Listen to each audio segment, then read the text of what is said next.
Colline in ginocchio, da Vittorio Veneto a Fregona, da Cappella Maggiore a Sarmede, passando per Formeniga, il fango continua a muoversi. Una cinquantina le frane che costellano tutto l'arco collinare del Vittoriese.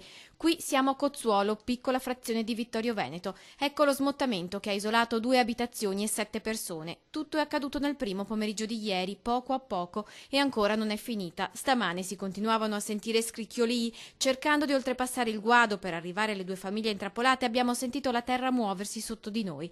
Ma Danilla, che abita col marito disabile nella prima abitazione, quella che alle 14 è stata evacuata, stamane di prendere la valigia ancora non ne voleva sapere. Il problema è grosso per mio marito. Quindi lei preferirebbe rimanere qui in casa? Sì. No, Affrontare le frane? Io gli ho detto vado dentro da loro, mangio e dormo là, non ci sono problemi. Mi hanno detto di no, ordine da Treviso, e ora mi non so. Oggi lo porto da mia figlia e vediamo le conseguenze. Anche i vicini, nonostante il pericolo, al momento non pensano di andarsene. Per la strada siamo completamente isolati. Ma non avete però idea di andare via da qua? Attualmente no.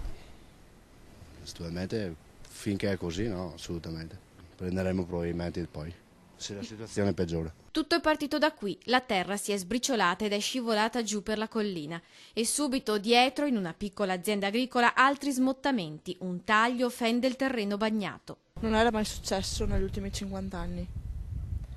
È la prima volta, se continua a franare ci porta via tutto l'impianto delle serre.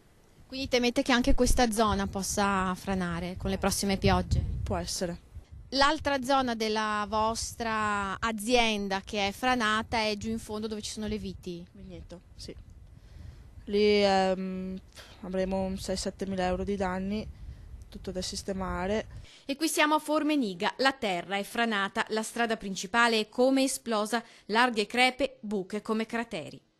Alcune decine le frane contate a Fregona, altre 10 nel comune di Cappella Maggiore. Le più importanti sono costantemente monitorate dal comune. A Sarmede resta una sorvegliata speciale, quella di via Soccosta. Il terreno è oramai a ridosso dell'abitazione e le piogge attese da domani, spiega il sindaco, creeranno di certo altri danni.